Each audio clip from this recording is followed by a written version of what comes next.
इस गांव में क्या हुआ है? बता। रणतुंगा! अबे हवा आने दे, चल हट। We have to do something, Satyamit. मैं तुझे और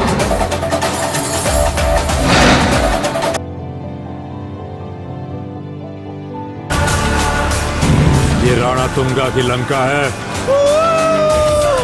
मलाइटम नहीं है।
अभी पूरा वीकेंड बाकी है।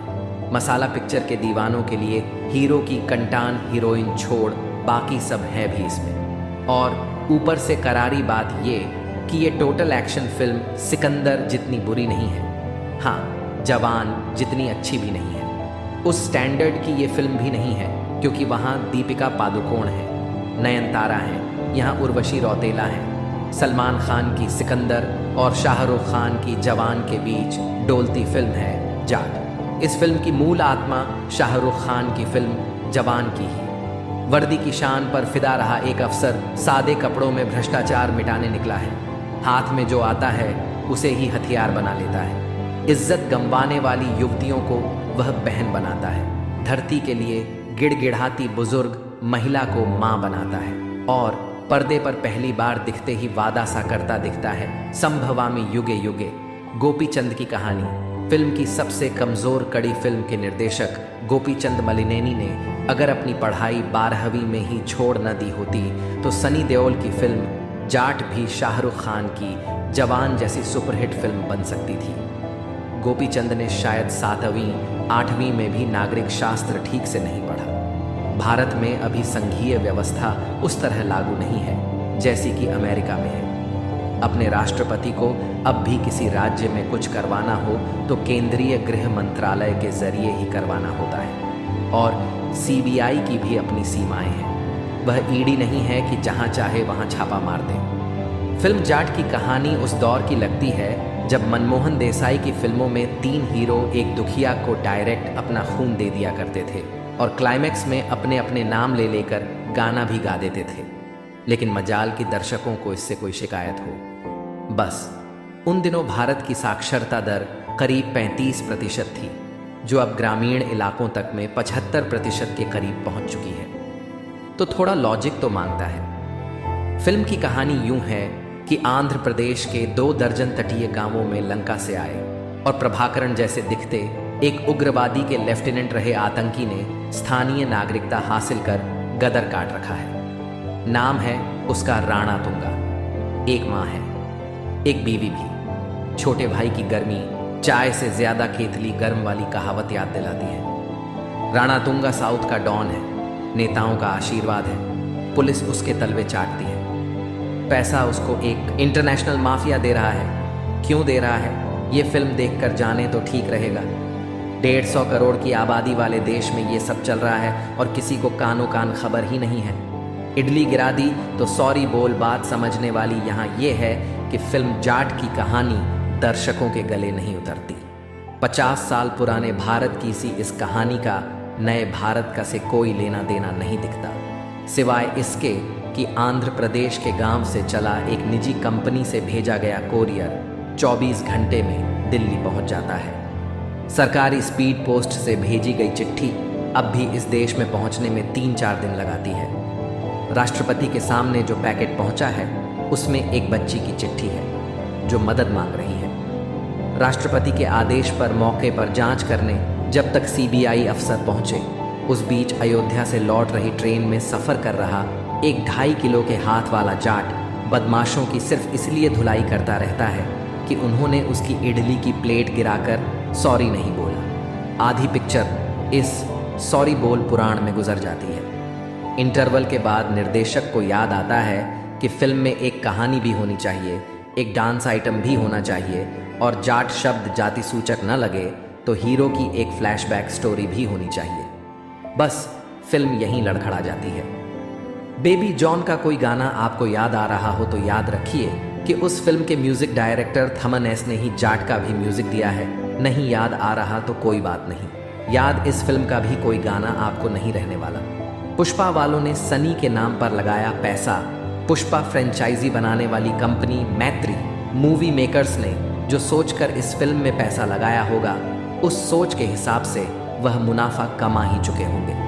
फिल्म के OTT राइट्स नेटफ्लिक्स खरीद चुका है। बाकी सैटेलाइट और म्यूजिक राइट्स वगैरह जी स्टूडियोज़ ने इसमें अपनी पत्ती लगाकर खरीद लिए हैं। फंसेंगे इसमें पीपल मीडिया फैक्ट्री वाले, क्योंकि पीपल अगर ये फिल्म देखने उतनी तादाद में नहीं आए जितनी तादाद में इसके शोज रखे गए हैं तो मुश्किल होगी। सनी देओल की ये पहली फिल्म है जो एक साथ 3,500 से ऊपर स्क्रीन्स में रिलीज हुई है।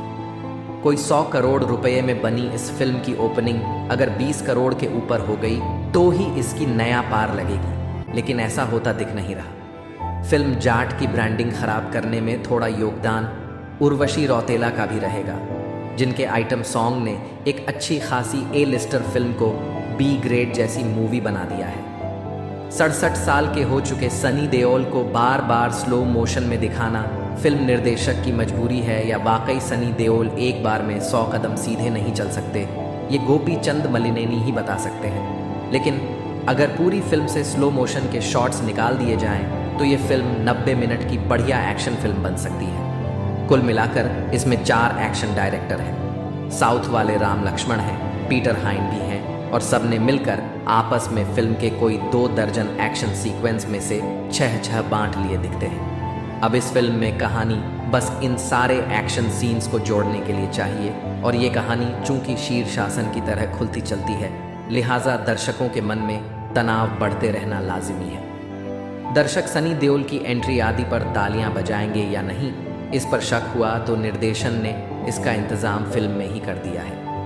ढाका की जेल का उसे बुलडोज़र बताया जाता है। एक बार तो यही लगता है कि फिल्म का नाम जाट की बजाय बुलडोज़र ही बढ़िया रहता। रेजिना कसांड्रा के रंग रूप का जमा रंग फिल्म में सनी देओल के बाद सबसे शानदार काम जिस कलाकार ने किया है वह है रेजिना कसांड्रा। वह डॉन वाले शाहरुख खान की जंगली बिल्ली जैसी है, राणा तुंगा की पत्नी बनी है। ख़ास मौक़ों पर शायद तमिल में ही अपने संवाद बोलती हैं। इनका अनुवाद भी पर्दे पर सबटाइटल्स के तौर पर नहीं आता। इतनी बला की खूबसूरत महिला का किरदार खराब करने में भी फिल्म बनाने वालों ने कोर कसर नहीं छोड़ी। वह अपने घर में घुसी महिला पुलिसकर्मियों को अपने पति के गुंडों से बलात्कार कराती है, और पति उसका तमिल है लेकिन हिंदी फर्राटेदार बोलता है। कहीं कोई साउथ इफेक्ट नहीं। देवर विनीत कुमार सिंह बने हैं। मेन विलेन के बेस्ट साइड किक का उनका किरदार पूरी फिल्म में कोई ख़ास असर छोड़ता नहीं। उनके किरदार की वैल्यू थाने में लटकी 30 लाशों में बस एक गिनती और है। जगपति बाबू, मुरली शर्मा, बबलू पृथ्वीराज, मुश्ताक शेख और राम्या कृष्णन जैसे नाम भी यहाँ बस गिनती बढ़ाने के लिए ही हैं। नोटिस करने लायक काम फिल्म में संयमी खेर का भी है।